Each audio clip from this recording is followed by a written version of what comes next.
ವಿಜಯನಗರ ಹುಟ್ಟೋದಕ್ಕೆ ಕಾರಣವೇ ಉತ್ತರದ ಕಡೆಯಿಂದ ಮುಸ್ಲಿಮರ ಆಕ್ರಮಣ. ಅದರಲ್ಲಿ ಬೇಸತ್ತಿದ್ದಂಥ ಮುಮ್ಮಡಿ ವೀರಬಲ್ಲ ಅಣ್ಣು ಏನಾದರೂ ಮಾಡಿ ಹಿಂದೂ ಸಾಮ್ರಾಜ್ಯವನ್ನ ಮಾಡಬೇಕು ಅನ್ನೋ ಕಲ್ಪನೆಯಲ್ಲಿ ಅವನ ಸಾಮಂತರ ಅವನ ಮಾಂಡ್ಲಿಕರಾಗಿದ್ದವ್ರನ್ನ ಎಲ್ಲರನ್ನೂ ಕೂಡ ಈ ಅಕ್ಕಪಕ್ಕರಿಗೆ ಒಂದು ರೀತಿಯಲ್ಲಿ ಪರೋಕ್ಷವಾಗಿ ಸಹಕಾರ ನೀಡೋ ತರ ಮಾಡಿದ್ದ. ಇಲ್ಲಿಂದ ಬಿಟ್ಟು ನಾವು ನೆಕ್ಸ್ಟ್ ಇನ್ನೊಂದೇನೋ ಮಾಡ್ಕೊಂಡಿದ್ದೀವಿ. ರಾಜಧಾನಿ ಇನ್ನೂ ಅವರಿಗೆ ಫಿಕ್ಸ್ ಆಗಿರಲಿಲ್ಲ. ಹೊಸಪಟ್ಟಣ, ವಿರೂಪಾಕ್ಷಪಟ್ಟಣ, ಈ ತರ ಅನೇಕ ಪಟ್ಟಣಗಳ ಹೆಸರುಗಳು ಬರ್ತವೆ ಅವರ ವಿಜಯನಗರ ಸೆಟ್ಲ್ ಆಗೋವರೆಗೂ. ಹೊಸಪಟ್ಟಣ ಮತ್ತು ಇದು ಉಲ್ಲೇಖ ಮಾಡೋ ಶಾಸನಗಳೆಲ್ಲ ಸಿಕ್ಕಿರೋದು ದಕ್ಷಿಣ ಕರ್ನಾಟಕದಲ್ಲೇ. ಹಂಪಿ ಶಾಸನಗಳು ಸಿಕ್ಕೇ ಇಲ್ಲ, ಇಲ್ಲೇ ಸಿಕ್ಕಿರೋದು ಹೊಸಪಟ್ಟಣ ಮತ್ತು ವಿರೂಪಾಕ್ಷಪಟ್ಟಣ ಅಂದ್ರೆ. ವಿಜಯನಗರ ಕಾಲದಲ್ಲಿ ಹೊಯ್ಸಳ ರಾಜ್ಯ ಅಂತ ರೂಲು ವಿಜಯನಗರ, ಬಟ್ ಅವ್ರದ್ದು ಒಂದು ರಾಜ್ಯ ಇದೆ. ಅನೇಕ ರಾಜ್ಯಗಳಲ್ಲಿ ಹೊಯ್ಸಳ ರಾಜ್ಯ ಅಂತ ಒಂದಿದೆ. ಆ ರಾಜ್ಯ ಏನಪ್ಪಾ ಅಂದ್ರೆ ಹೊಯ್ಸಳರು ಮೂಲಭೂತವಾಗಿ ಆಡ್ತಾ ಇದ್ರಲ್ಲ ಅವರ ಕೋರ್ ಏರಿಯಾ.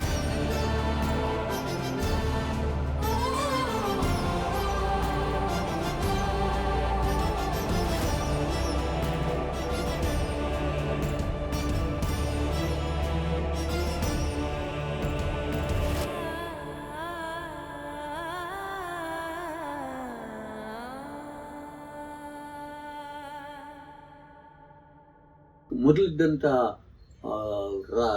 ಹೊಯ್ಸಳರು ನಿಜವಾಗ್ಲೂ ಹೇಳಿದ್ರೆ ಕಲ್ಯಾಣ ಚಾಲುಕ್ಯರ ಮಾಂಡ್ಲಿಕರು. ಕಲ್ಯಾಣ ಚಾಲುಕ್ಯರಿಗೆ ಬೇರೆ ಬೇರೆ ಮಾಂಡ್ಲಿಕರು ಇದ್ರು. ಅದರಲ್ಲಿ ಹೊಯ್ಸಳರು ಬಹಳ ಮುಖ್ಯ ಆಗ್ತಾರೆ, ಪ್ರಬಲವಾಗ್ತಾರೆ. ಆ ಕಡೆ ಯಾದವರು, ದೇವಗಿರಿ ಯಾದವರು ಅಂದ್ರೆ ಸೇವನೂರು, ಆಮೇಲೆ ಆಂಧ್ರದ ಕಡೆ ಇನ್ನೊಂದು ಕಾಕತಿ ಇರ್ತಾರೆ. ಈ ವಂಶಗಳ ಮೇಲೆ ಉತ್ತರದಿಂದ ಆಕ್ರಮಣಗಳಾದಾಗ ಆ ಕಾರಣಕ್ಕೆ ಹೊಯ್ಸಳರು ಕೂಡ ಕೊನೆಗೆ ಬಹಳ ಕಷ್ಟ ಅನುಭವಿಸ್ತಾರೆ ಆಕ್ರಮಣಗಳಿಂದ. ಅದರಲ್ಲಿ ಬೇಸತ್ತಿದ್ದಂಥ ಮುಮ್ಮಡಿ ವೀರಬಲ್ಲ ಅಣ್ಣು ಏನಾದರೂ ಮಾಡಿ ಹಿಂದೂ ಸಾಮ್ರಾಜ್ಯವನ್ನ ಮಾಡಬೇಕು ಅನ್ನೋ ಕಲ್ಪನೆಯಲ್ಲಿ ಅವನ ಸಾಮಂತರ ಅವನ ಮಾಂಡ್ಲಿಕರಾಗಿದ್ದವ್ರನ್ನ ಎಲ್ಲರನ್ನೂ ಕೂಡ ಈ ಅಕ್ಕಪಕ್ಕರಿಗೆ ಒಂದು ರೀತಿಯಲ್ಲಿ ಪರೋಕ್ಷವಾಗಿ ಸಹಕಾರ ನೀಡೋ ತರ ಮಾಡಿದ್ದ. ಅದೇ ಇಲ್ಲಿನ ನಮ್ಮ ಬೆಂಗಳೂರು ಈ ಪರಿಸರದ ಶಾಸನಗಳಲ್ಲಿ ನೋಡಿದ್ರೆ 42ರವರೆಗೂ ನಮಗೆ ಹೊಯ್ಸಳರ ಶಾಸನಗಳು ಸಿಗ್ತವೆ, ವಿಜಯನಗರ ಶಾಸನಗಳು ಸಿಗ್ತವೆ. ಅವರಿಗೆ ಅಧೀನದಲ್ಲಿದ್ದವರು ಇವ್ರಿಗೆ ಅಧೀನದಲ್ಲಿದ್ದವರು ಅವರು ಎರಡೂ ವ್ಯತ್ಯಾಸ ಆಗ್ತಾ ಇರ್ತದೆ. ಒಟ್ಟಲ್ಲಿ ಅದರಲ್ಲಿ ಬಲ್ಲಪ್ಪ ದಂಡನಾಯಕ ಅನ್ನೋದು ಬಹಳ ಮುಖ್ಯ. ಬಲ್ಲಪ್ಪ ದಂಡನಾಯಕ ಇಲ್ಲಿ ಹೊಯ್ಸಳರಿಗೂ ಸಂಬಂಧ ಇದೆ, ಆ ಕಡೆ ಬುಕ್ಕರಾಯನಿಗೂ ಸಂಬಂಧ ಇದೆ ವಿಜಯನಗರಕ್ಕೆ. ಈ ಎರಡೂ ಸಂಬಂಧಗಳಿಗೆ ಸೇತುವೆ ಆಗಿ ಕೆಲಸ ಮಾಡಿದನು ವಲ್ಲಪ್ಪ ದಂಡನಾಯಕ. ಅವನ ಕಾಲದಲ್ಲೇ ಇನ್ನೂ ಒಂದು ತಮಾಷೆ ಹೇಳ್ತೀನಿ ಕೇಳಿ. ಫಸ್ಟ್ ಶಾಸನಗಳು ಎಲ್ಲಿ ಸಿಗ್ತಾವೆ ವಿಜಯನಗರದ್ದು ಫಸ್ಟ್ ಶಾಸನಗಳು ಸಿಗೋದು ನಮ್ಮ ಕೋಲಾರದ ಪರಿಸರ, ಅದರಲ್ಲೂ ತಮಿಳುನಾಡಿನ ಭಾಗ ಅಂದ್ರೆ ತಿರುವಡಿ ಮುಳುಬಾಗಿಲು ಇಲ್ಲೆಲ್ಲ ಬಂದು, ಆಮೇಲೆ ಸ್ವಲ್ಪ ಇದೆಲ್ಲ ನಮ್ಮ ಪೆನ್ಗೊಂಡೆ ಆ ಸುಮಾರು. ಆ ನಂತರದಲ್ಲಿ ಬೆಂಗಳೂರು ಸುತ್ತಮುತ್ತಲು, ಆಮೇಲೆ ಬೆಂಗಳೂರು ಸುತ್ತಮುತ್ತಲು, ತುಮಕೂರು ಸುತ್ತಮುತ್ತಲು, ಹಾಸನ ಸುತ್ತಮುತ್ತಲು, ಚಿಕ್ಕಮಗಳೂರು ಸುತ್ತಮುತ್ತಲು, ಆಮೇಲೆ ಮಂಗಳೂರು.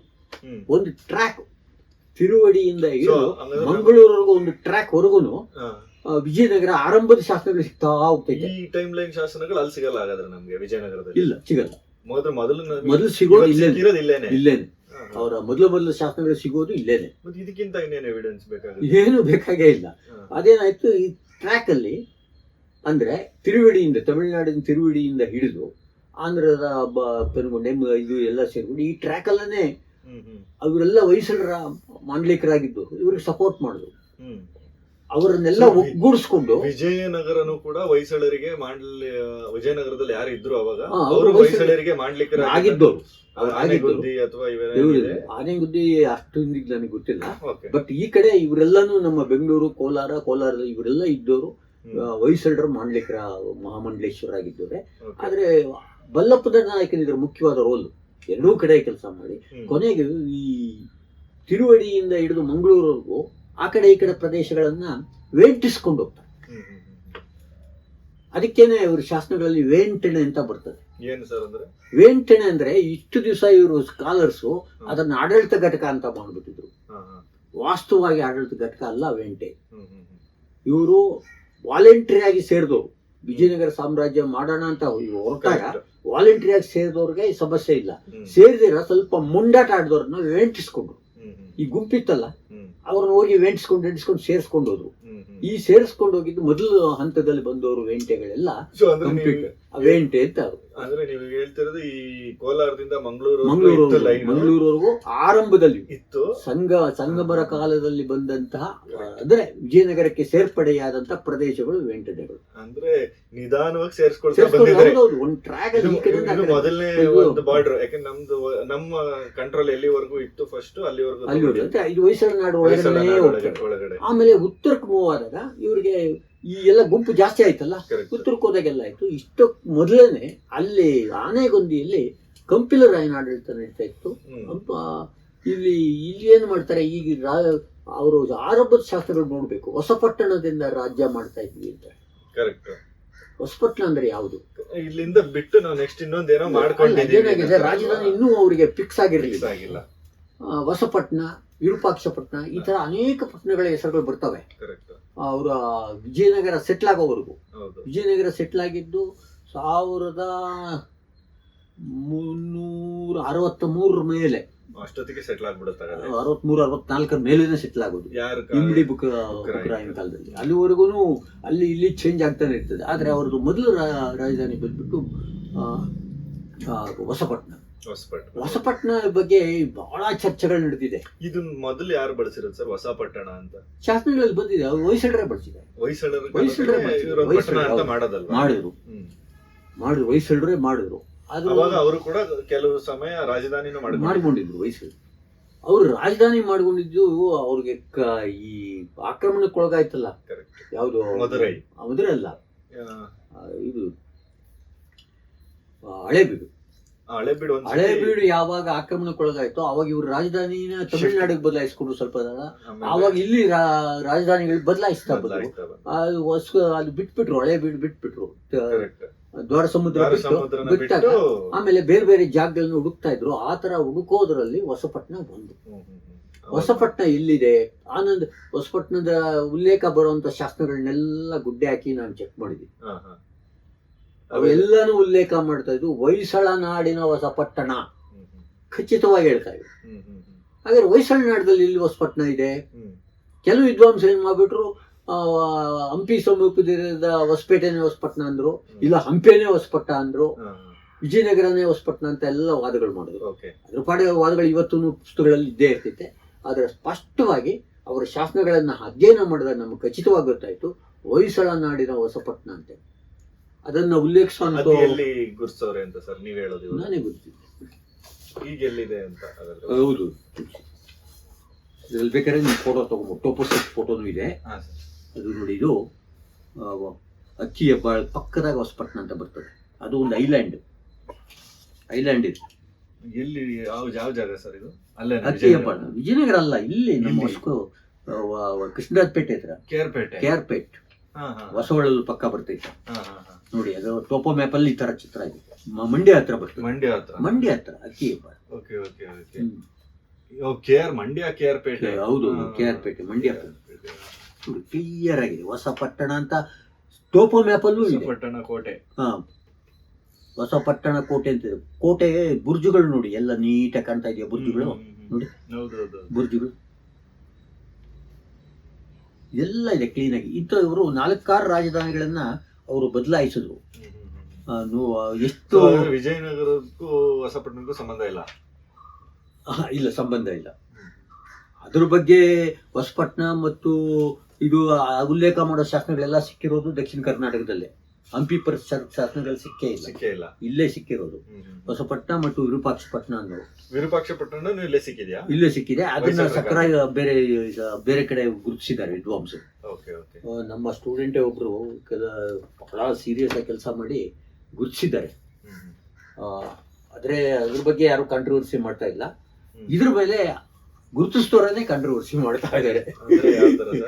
ಅವರು ಗೊತ್ತಿ, ಅವರು ಫೀಲ್ಡ್ ವರ್ಕ್ ಮಾಡಿದ್ರು ಬಹಳ. ಅವರು ಯಾವ್ದ್ರನ್ನು ಐಡೆಂಟಿಫೈ ಮಾಡಿದ್ರು. ಇದರಲ್ಲಿ ನಾನು ಅಧ್ಯಯನ ಮಾಡಿದಾಗ ಅದಲ್ಲ ಅಂತ ಹೇಳಿದ್ರಲ್ಲ, ಅದರಿಂದ ಯಾಕಂದ್ರೆ ತರೋ ಕ್ಲಿಯರ್ ಆಗಿ ಅಧ್ಯಯನ ಮಾಡಿದ್ದೀನಿ ಕಂಪ್ಲೀಟ್ ಆಗಿ. ನಿಮಗೆ ನಾನೇನು ದೊಡ್ಡ ಲೇಖನ ಬರೆದಿಲ್ಲ, ಚಿಕ್ಕದಾಗೆ ಇರೋದು ನೋಡಿ, ಬರೀ 2-3 page with data, with proofs. ಈಗೇನಾಗ್ತದೆ ಅದು ಕ್ಲಿಯರ್ ಆಗಿರ್ತದೆ ನೋಡಿ. ಹೊಸಪಟ್ಟಣ ಮತ್ತು ವಿರೂಪಾಕ್ಷ ಪಟ್ಟಣಗಳ ಶೋಧನೆಗೆ ಹೊರಟ ನಮ್ಮ ಶಿಷ್ಯ ಏನ್ ಮಾಡಿದ್ಲು, ಹ್ಮ್. ಅವರು ವ್ಯಾಪಕ ಕ್ಷೇತ್ರ ಕಾರ್ಯವನ್ನು ನಡೆಸಿ ಅಂತಿಮವಾಗಿ ಚಿಕ್ಕಮಗಳೂರು ಜಿಲ್ಲೆಯ ಕಡೂರು ತಾಲೂಕಿನ ಸಕ್ಕರೆ ಪಟ್ಟಣವೆಂದು, ಹ್ಮ್. ಚಿಕ್ಕಮಗಳೂರು ತಾಲೂಕಿನ ಹಂಪಾಪುರವನ್ನು ವಿರೂಪಾಕ್ಷ ಪಟ್ಟಣವೆಂದು ಗುರುತಿಸಿದ್ದಾರೆ. ಹ್ಮ್. ಹ್ಮ್. ಅವ್ರು ಫೀಲ್ಡ್ ವರ್ಕ್ ಮಾಡಿ ಗುರುತಿಸಿದ್ರು, ತಪ್ಪೇನೂ ಇಲ್ಲ. ಫೀಲ್ಡ್ ವರ್ಕ್ ಮಾಡಿದಾಗ ಅವ್ರಿಗೆ ಏನು ಅನಿಸ್ತೋ ಅವ್ರು ಬರೆದವ್ರೆ. ಓಕೆ. ಆದರೆ ಅವರು KR ಪೇಟೆ ತಾಲೂಕಿನ ವ್ಯಾಪ್ತಿಯಲ್ಲಿ ಬರುವ ಹಿಂದೆ, ಇದನ್ನ ನಾನೇನು ಹೊಸದಾಗಿ ಹೇಳ್ತಾ ಇಲ್ಲ, ವೆಂಕಟರಮಣಯ್ಯ ಅವರು ಸೂಚಿಸಿರುವ ಹೊಸಪಟ್ಟಣ ಶೋಧಕ್ಕಾಗಿ ಕ್ಷೇತ್ರ ಕಾರ್ಯ ಅವ್ರು ಮಾಡಲಿಲ್ಲ. ನಾನು ವೆಂಕಟರಮಣಯ್ಯ ಸೂಚಿಸೋದಕ್ಕೆ ಫೀಲ್ಡ್ ವರ್ಕ್ ಮಾಡಿದೆ. ಆವಾಗ ನನಗೆ ಚಿಕ್ಕ ಶಾಸನೋಕ್ತ ಆಗಿರುವ ಹೊಸಪಟ್ಟಣವು ಹೊಯ್ಸಳ ದೇಶದಲ್ಲಿತ್ತೆಂದ ಮೇಲೆ ಉಲ್ಲೇಖಿಸಿದ ಶಾಸನಗಳಿಂದ ಖಚಿತವಾಗುತ್ತದೆ. ವಿಜಯನಗರದ ಅರಸರ ಕಾಲದಲ್ಲಿ ವಿಶೇಷವಾಗಿ ಪ್ರಸ್ತಾಪಿಸಿರುವ ಹೊಯ್ಸಳ ರಾಜ್ಯ, ದೇಶ, ನಾಡು ಎಂಬುದು ವಿಜಯನಗರ ಆಳ್ವಿಕೆಯ ಪೂರ್ವದಲ್ಲಿ ಪ್ರಧಾನವಾಗಿ ಹೊಯ್ಸಳರ ಮೂಲ ರಾಜಧಾನಿ ಸ್ಥಳಗಳನ್ನು ಕೇಂದ್ರವಾಗಿಟ್ಟುಕೊಂಡು ಅವುಗಳ ಸುತ್ತಮುತ್ತಲ ಪ್ರದೇಶದ ಅಂದರೆ ಕೋರ್ ರೀಜನ್ ಸೂಚಕವಾಗಿತ್ತು. ಅದರ ವ್ಯಾಪ್ತಿ ಇಂದಿನ ಹಾಸನ ಮತ್ತು ಮಂಡ್ಯ ಜಿಲ್ಲೆಗಳ ಪೂರ್ಣ ಪ್ರದೇಶ, ಮೈಸೂರು, ಚಾಮರಾಜನಗರ, ಕೊಡಗು ಜಿಲ್ಲೆಗಳ ಉತ್ತರ ಭಾಗಗಳು, ಬೆಂಗಳೂರು ಮತ್ತು ತುಮಕೂರು ಜಿಲ್ಲೆಗಳ ಪಶ್ಚಿಮ ಭಾಗಗಳು, ಚಿತ್ರದುರ್ಗ ಜಿಲ್ಲೆಯ ನೈಋತ್ಯ ಹಾಗೂ ಚಿಕ್ಕಮಗಳೂರು ಜಿಲ್ಲೆಯ ಆಗ್ನೇಯ ಭಾಗಗಳನ್ನು ಒಳಗೊಂಡಿತ್ತು. ಇದು ಹೊಯ್ಸಳ ರಾಜ್ಯದ ಇದು.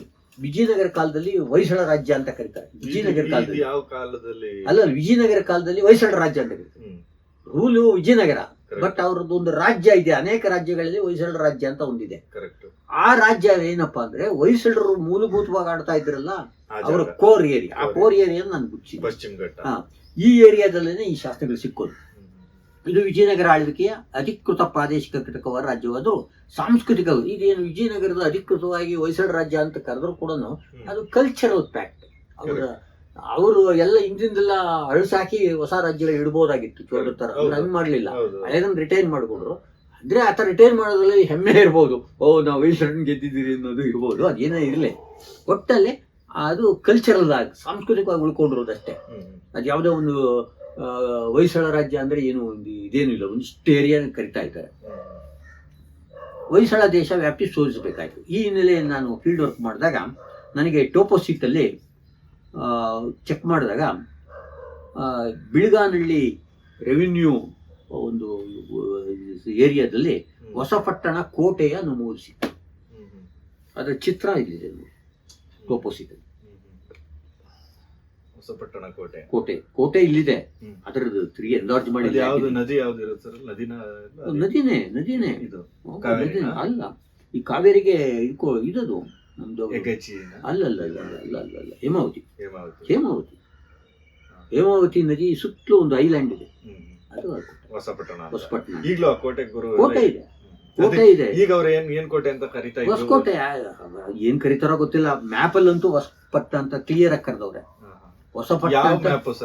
ಟೋಪೋಸಿಟ್ಸ್ ಗೌರ್ಮೆಂಟ್ ಮಾಡೋದು, ಸೆಂಟ್ರಲ್ ಗೌರ್ಮೆಂಟ್ ಶತಮಾನದಿಂದ ಏನಿಲ್ಲ, ಇತ್ತೀಚೆಗೆ ಮಾಡಿರೋ ಮ್ಯಾಪ್ಗಳಿವೆಲ್ಲ ಟೋಪೋಸಿಟ್ಸ್ ಅಂತ. ಇದು ಜಿಯಾಲಜಿಕಲ್ ಸರ್ವೆ ಮಾಡಿದಾಗ ಟೋಪೋಗ್ರಫಿ ಬೇಸ್ ಇದೆ. ಒರಿಜಿನಲ್ ಟೋಪೋಸಿಟ್ಗಳಲ್ಲಿ ಎಲ್ಲೋ ಸೇರ್ಕೊಂಡಿದೆ, ಗೊತ್ತಿಲ್ಲ, ಹುಡುಕೋದಕ್ಕಾಗಲ್ಲ. ಇದ್ರನ್ನ ಅಲ್ಲಿಂದ ತೆಗೆದಿರೋದು ಇದು. ಅಂದ್ರೆ ಫುಲ್ ಹಿಸ್ಟಾರಿಕಲ್ ಟೋಪೋಶೀಟ್ ಅದು. ಈಗ ಎಲ್ಲ ಫುಲ್ ಇವತ್ತೇನಿದೆಯೋ ಅದನ್ನೆಲ್ಲ ಹಿಸ್ಟಾರಿಕಲ್ ಅವ್ರು ಏನು ಮಾಡಿಲ್ಲ, ಕಣ್ಣಿಗೆ ಕಾಣೋದು ವ್ಯೂ ಮಾಡಿ ಹಾಕಿರ್ತಾರೆ. ಅಲ್ಲ, ಈಗ ಹೊಸಪಟ್ಟಣ ಅಂತ ಅವ್ರು ಹೆಂಗೆ ಪರಂಪರೆಯಿಂದ ಅಲ್ಲಿ ಕರಿತಾ ಇರ್ತಾರೆ. ಅದ್ ಹಿಂದೆ ಹೆಸರು ನೋಡಿ ಹೌದು. ಅದು ಇಂಥ ಪಂಚಾಯತಿಗೆ ಸೇರಿದೆ ಅಂತ ಕೂಡ ಹೇಳ್ತಾರಲ್ಲ. ಆಕ್ಚುಲಿ ಬೇರೆ ಪಂಚಾಯತಿಗೆ ಸೇರಿದೆ. ಇದೇ ತರಾನೇ ಅವರು ಮುಂದೊಂದು ಕಾಲದಲ್ಲಿ ಹೊಸಪಟ್ಟಣನ ವಿಜಯನಗರದಲ್ಲಿ ಕಟ್ಟಿಲ್ಲ ಅಂತನ? ಅಲ್ಲ, ಅವ್ರು ವಿಜಯನಗರ ಪಟ್ಟಣನೇ ಕಟ್ಟಿದ್ರಲ್ಲಪ್ಪ. ಹಂಪಿನ ಹೊಸಪಟ್ಟಣ ಕಟ್ಟೋದು ಏನ್ ಬಂತು? ವಿಜಯನಗರ ವಿಜಯನಗರ ರಾಜ್ಯ ನಗರವನ್ನೇ ಕಟ್ಟಿದ್ವಿ ಅಂತ ಹೇಳ್ಕೊಂತಾರೆ ಅವ್ರ ಶಾಸ್ತ್ರಗಳಲ್ಲಿ. ವಿಜಯನಗರ ರಾಜ್ಯವನ್ನೇ ನಗರವನ್ನೇ ಕಟ್ಟಿದ್ವಿ ಅಂತ ವಿಜಯನಗರ ಕಟ್ತಾರ. ಈ ವಿಜಯನಗರ ಅಂತ ಯಾಕೆ ಹೆಸರಿಟ್ರು ಸರ್? ಗೆಲುವಿನ ಸಂಕೇತ. ಹಂಪಿ ಇತ್ತು, ಅದ್ರ ಜೊತೆಗೆ ವಿಜಯನಗರ ಕಟ್ಟಿದ್ರು ಪಟ್ಟಣ, ಗೆದ್ದಿದ್ದ ಸಂಕೇತ. ಅದಕ್ಕೆ ಇವ್ರ ಕ್ಯಾಪಿಟಲ್ ಬದಲಾಗ್ತದೆ. ಹೊಸಪಟ್ಟಣ ಒಂದು ಇದಾದ್ಮೇಲೆ ಇದೆಲ್ಲ ಮುಂದಕ್ಕೆ ಬರ್ತದೆ. ಚಂದ್ರಗಿರಿಯಲ್ಲೆಲ್ಲ ಇದೆ. ಅಲ್ಲಿ ಅರಿವೀಡು ವಂಶದ ಕಾಲ, ಅದು 1565 ಯಾವಾಗ ತಾಳಿಕೋಟೆ ಈಗ ಆಗೋಯ್ತು. ನಂತರದಲ್ಲಿ ಆ ಅರಿವೀಡು ವಂಶದ ಒಂದು ಗುಂಪು ಪೆನಗೊಂಡೆಗೆ ಓಡ್ ಬರ್ತದೆ. ಅಲ್ಲೂ ಅಡ್ಮಿನಿಸ್ಟ್ರೇಷನ್ ಮಾಡ್ತಾರೆ, ಏನು ಅಷ್ಟು ಇದಾಗಲ್ಲ. ಅಲ್ಲಿಯೂ ಸಾಲದಾದ್ರೆ ಮತ್ತೆ ಚಂದ್ರಗಿರಿಗೆ ಹೋಗ್ತಾರೆ, ಚಂದ್ರಗಿರಿ ಆದ್ಮೇಲೆ ವೆಲ್ಲೂರ್ಗೆ ಹೋಗ್ತಾರೆ. ಹೀಗೆ ರಾಜಧಾನಿಗಳು ಬದಲಾಯಿಸ್ತಾರೆ. ಅದು ನಂತರದ, ಅದು ಆರಂಭದಲ್ಲಿ ರಾಜಧಾನಿ ಹುಡುಕ್ತಾ ಇದ್ದಾರೆ. ಇವ್ರಿಗೆ ಸೂಕ್ತ ವಸ್ತ್ರ ಆವಾಗ ಕಂಡು ಬಂದಿದ್ದು ಆನೆಗೊಂದಿ. ಹಂಪಿ ಕಟ್ಟೋದಕ್ಕೂ ಮೊದಲು ಆನೆಗೊಂದಿಗೆ ಹೋಗ್ತಾರೆ. ಆನೆಗೊಂದಿ ಅಲ್ಲಿ ಪಕ್ಕದಲ್ಲೇ ಇದೆ. ಆಮೇಲೆ ಅದು ಕೋಟೆ ಇತ್ತು ಆಲ್ರೆಡಿ, ಕಪಿಲ್ ರಾಯನ್ ಕೋಟೆ. ಅದರಿಂದ ಅದನ್ನೇ ಭದ್ರಪಡಿಸ್ಕೊಂಡು ಅಲ್ಲಿ ಇದ್ಕೊಂಡು ಹಂಪಿನ ಡೆವಲಪ್ ಮಾಡಿ, ಹಂಪಿ ಕೋಟೆನ ಆಮೇಲೆ ಮಾಡಿದ್ಮೇಲೆ ಅದನ್ನು ಉಳಿಸ್ಕೊತಾರೆ ಅವರು.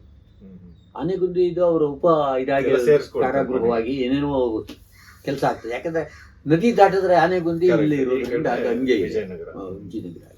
ಸರ್, ಇವಾಗ ನಮ್ಗೆ ಹೊಯ್ಸಳರನ್ನ ಯಾರು ಸರ್ವನಾಶ ಮಾಡಲ್ಲ. ಈಗ ನಮ್ಗೆ ಗೊತ್ತಿರೋರಿಗೆ ಚೋಳರು ಗಂಗರನ್ನ ನಾಶ ಮಾಡಿದ್ರು, ಚೋಳರನ್ನ ಹೊಯ್ಸಳರು ನಾಶ ಮಾಡಿದ್ರು ಅನ್ನೋದನ್ನ ನಾವು ನೋಡ್ತೀವಿ. ಸೊ ಇಲ್ಲಿ ನಮ್ಗೆ ಹೊಯ್ಸಳರು ಮಾತ್ರನೇ ಇತ್ತು.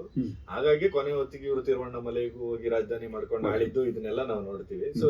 ಸೊ ಒಂದು ಕಣ್ಣೂರು ಯುದ್ಧದಲ್ಲಿ ಮಧುರೈ ಸುಲ್ತಾನ ಇಟ್ಟು ನಮ್ಮ ಮುಮ್ಮಡಿ ವೀರಬಲ್ಲಾಳನ್ನ ಏನ್ ಮಾಡದ್ದು ಗೊತ್ತಾಗುತ್ತೆ. ಅದಾದ್ಮೇಲೆ ಈ ನಾಲ್ಮಡಿ ಬಲ್ಲಾಳ ಇವರೆಲ್ಲ ಬಂದ್ರು. ಸೊ ಅಷ್ಟೇ ಟೈಮ್ ಮತ್ತೆ ವಿಜಯನಗರನು ಬಂದ್ಬಿಡ್ತು. ವಿಜಯನಗರದಲ್ಲಿದ್ದ ಅನೇಕ ಮಹಾಮಂಡಲೇಶ್ವರು ಇವರ ಸಂಬಂಧಿಗಳು ಆಗಿದ್ರು. ಹೊಯ್ಸಳರು ಯಾಕೆ ಉಳಿಲಿಲ್ಲ ಅಂತ ನಾನು ಈಗ ಸಾಮಂತರಾಗಿ ಇರ್ಬೋದಿತ್ತಲ್ಲ, ತಲೆಮಾರುಗಳು ಕಂಟಿನ್ಯೂ ಆಗ್ಬೋದಿತ್ತಲ್ಲ. ಅಲ್ಲ, ಅವರಲ್ಲಿ ಉಳಿಲೇ ಇಲ್ಲವಲ್ಲ, ಸಂತತಿಯವರೇ ಉಳಿಲಿಲ್ಲ. ಮುಮ್ಮಡಿ ಬಲ್ಲಾಳನ ಕಾಲಕ್ಕೇನೆ ನಾಲ್ವಡಿ ಬಲ ಅವರೆಲ್ಲ ತೀರೋಗ್ಬಿಡ್ತಾರೆ. ಬಟ್ ಆದ್ರೂ ಬೇರೆ ಯಾರನ್ನು ಅಟ್ಲೀಸ್ಟ್ ಅಲ್ಲ, ಅವರಲ್ಲಿ ಕ್ಲೈಮ್ ಮಾಡ್ಕೊಂಡಿಲ್ಲ. ಆದ್ರೆ ಇವ್ರು ಮಾಂಡ್ಲಿಕರಾಗಿ ಉಳಿದಿರ್ಬೋದು, ಆದ್ರೆ ನಾವು ಹೊಯ್ಸಳ ವಂಶದವರು ಅಂತ ಹೇಳ್ಕೊಂಡಿಲ್ಲ. ಬೇರೆ ಹೆಸರಿನಲ್ಲಿ ಇರ್ಬೋದು, ಯಾರನ್ನು ಅದನ್ನ ನಾವು ಹೊಯ್ಸಳ. ನಮಗೆ ವಿಜಯನಗರದ ಒಂದು ಶುರುವಾಗಿ ಒಂದು 50-60 ವರ್ಷಗಳ ನಂತರ ಹೊಯ್ಸಳರ ಉಲ್ಲೇಖ ಯಾವ ಶಾಸನಗಳು ಇಲ್ಲ, ಬರಲ್ಲ ಸಿಗೋದಿಲ್ಲ. ಆದ್ರೆ ಯಾರಾದ್ರೂ ಅವರಲ್ಲಿ ಬಹಳ ಹೆಸರಾಗಿರೋರು, ಬಹಳ ಇದ್ರ ಸೇರ್ಪಡೆ ಆಗಿರ್ತಾರೆ. ಆ ಬಂಧುಗಳೇ ಆಗಿದ್ರಲ್ಲ, ಬಟ್ ಅವರು ತಾವು ಹೇಳ್ಕೊಂಡಿಲ್ಲ ಹೊಯ್ಸಳರು ಅಂತ. ಹಂಗಾಗಿ ಅವಾಗ ಇವರು ಇರ್ತಾರ, ಹಂಗಾರೆ ಪಾಂಡ್ಯರು, ಪಲ್ಲವರು ಇವರೆಲ್ಲ ಇದ್ರ ಏನಾದ್ರು ಅವ್ರ ವಂಶದವರು ಅಂತ ಹೇಳ್ಕೊಂಡು ಇದ್ರು ವಿಜಯನಗರದಲ್ಲಿ ಇದ್ರು. ಬಟ್ ನೇರ ಅಸ್ತಿತ್ವ ವಿಜಯನಗರದ ನಂತರ ಯಾವ ಸಾಮ್ರಾಜ್ಯಗಳು ಇಲ್ಲ. ಮೈಸೂರು ಅವರು ಪಾಂಡ್ಯದವರು ಇದ್ರು. ಪಾಂಡ್ಯರು ಕೂಡ ವಿಜಯನಗರ ಸಾಮಂತರಾಗಿದ್ರು. ಎಲ್ಲ ಇದ್ದು ಅವೆಲ್ಲ ಇತ್ತು, ಎಲ್ಲ ಇದ್ದಾರೆ. ಯಾವ ಫ್ಯಾಮಿಲಿ ಚಿಕ್ಕದಾಗಿ ಇಟ್ಕೊಂಡಿರ್ತಾರೆ ಅಷ್ಟೇ. ಅಲ್ಲಿ ಮುಸ್ಲಿಮರ ಆಕ್ರಮಣ ಆಗ್ಬಿಟ್ಟು ಮಧುರೆ ಮೇಲೆ ಸಿಕ್ಕಾಪಟ್ಟೆ ಅಲ್ಲಿ ದೇವಸ್ಥಾನಗಳೆಲ್ಲ ನಾಶ ಮಾಡಿದ್ರು. ಈಗ ಅದಾದ್ಮೇಲೆ ನಮ್ಮ ಬುಕ್ಕರಾಯನ ಮಗ ಅಲ್ಲಿ ಹೋಗಿ ಅದನ್ನೆಲ್ಲ ಇದು ಮಾಡ್ತಾನೆ. ಆ ನಂತರದಲ್ಲೂ ಕೂಡ ಅಲ್ಲಿ ಅಪಾಯಿಂಟ್ ಆದಂತ ವಿಜಯನಗರದ ಎಲ್ಲಾ ಅಧಿಕಾರಿಗಳು ಕೂಡ ಅಲ್ಲಿನ ದೇವಾಲಯಗಳನ್ನ ರಿನೋವೇಷನ್ ಮಾಡೋದೇ ದೊಡ್ಡ ಕೆಲಸ. ಅಲ್ಲಿನ ಬಹುತೇಕ ಎಲ್ಲ ದೇವಾಲಯಗಳ ರೆನೋವೇಷನ್ ಆಗಿರೋದು ವಿಜಯನಗರ ಕಾಲದಲ್ಲಿ. ವಿಜಯನಗರದ ಆರಂಭದ ಮೊದಲಿನ ಸಂಗಮರ ಕಾಲದಿಂದ ಹಿಡಿದು ಕೊನೆಗಾಲದವರೆಗೂ ಅಲ್ಲಿ ಸ್ಟಾರ್ಟಿಂಗ್ ಓಡಿಸ್ಬಿಟ್ಟು ಇವ್ರು ಅಕ್ವೈರ್ ಮಾಡ್ಕೊಂಡು ಇಲ್ಲ. ಅದೇ ನಮ್ಮ ವಿಜಯ ಸ್ಟಾರ್ಟಿಂಗ್ ಅಲ್ಲಿ ಅಂದ್ರೆ ವೀರ್ ಕಂಪಣರಾಯನ ಕಾಲದಲ್ಲಿ ತಗೊಳ್ತಾರೆ. ಯಾವಾಗ ಮಧುರೆಯನ್ನು ಇವರು ವಶಪಡಿಸ್ಕೊಂಡ್ಮೇಲೆ ಪೂರ್ತಿ ಅದರ ಡೆವಲಪ್ಮೆಂಟ್ಗಳ ಕಡೆ ಹೆಚ್ಚು ಹೊತ್ತು ಕೊಡ್ತಾರೆ. ಯಾಕಂದ್ರೆ ರಾಜಧಾನಿಯಿಂದ ದೂರ ಇದ್ದಿದ್ರಿಂದ ನೇರ ಆಡಳಿತ ಸಾಧ್ಯ ಇದ್ದಿದ್ರಿಂದ ಕೆಲವ್ರನ್ನ ಮುಳುಬಾಗಲ ರಾಜ್ಯದಿಂದ ರೂಲ್ ಮಾಡ್ತಾ ಇದ್ರು. ಮುಳುವಾಯಿ ಸಾಮ್ರಾಜ್ಯದಿಂದ ತಮಿಳುನಾಡಿನ ಭಾಗದಲ್ಲಿ ರೂಲ್ ಮಾಡ್ತಾ ಇದ್ರು. ಲಕ್ಕಣ್ಣ ರಂಡೇಶ್ ಅವರೆಲ್ಲ ಇಲ್ಲಿ ಆಗಿದ್ರು. ಲಕ್ಕಣ್ಣ ರಂಡೇಶನ್ನ ನೇಮಕ ಮಾಡಿದ್ರು ಉತ್ತರ ದಕ್ಷಿಣ. ನಮ್ಮಲ್ಲಿ ಹೇಗೆ ವಿಜಯನಗರದ ಪತನದ ನಂತರನು ಒಂದು ಚಿಕ್ಕದು ಅಂತಲ್ಲಾದ್ರೂ ಅಟ್ಲೀಸ್ಟ್ ಮೈಸೂರು ಸಂಸ್ಥಾನ ಅಂತ ಇತ್ತಲ್ಲ, ಅದು ಶ್ರೀರಂಗಪಟ್ಟಣ ರಾಜ್ಯ. ಆ ತರದ್ದು ಬೇರೆ ಯಾವ ಉಳಿದಿರ್ಲಿಲ್ವಾ ಬೇರೆ ಕಡೆ ಅಂತ? ಹೊಯ್ಸಳರದ್ದು ದಕ್ಷಿಣದಲ್ಲಿ ಅಲ್ಲ, ಹೊಯ್ಸಳರದಾಗ್ಲಿ ಪಾಂಡ್ಯರದಾಗ್ಲಿ. ಈಗ ನೆಕ್ಸ್ಟ್ ಬ್ರಿಟಿಷರು ಬಂದು ಅಲ್ಲೆಲ್ಲ ಸೇರ್ಕೊಳ್ತಾರಲ್ಲ, ಆ ಕಡೆಗೆ ಪೋರ್ಚುಗೀಸು, ಫ್ರೆಂಚರು, ಬ್ರಿಟಿಷ್ ಎಲ್ಲ ಆ ಕಡೆಗೆ ಬರೋದಲ್ಲ, ತಮಿಳುನಾಡು, ಆಂಧ್ರಾಗೆ. ಅವಾಗ ಅಲ್ಲಿ ಯಾರು ಅಟ್ಲೀಸ್ಟ್ ಮೈಸೂರು ತರದ್ದು ಯಾವ್ದು ಸಾಮ್ರಾಜ್ಯಗಳಿರ್ಲಿ, ಯಾರು ಎಲ್ಲಾ ಕಡೆನೂ ಇರ್ತದೆ.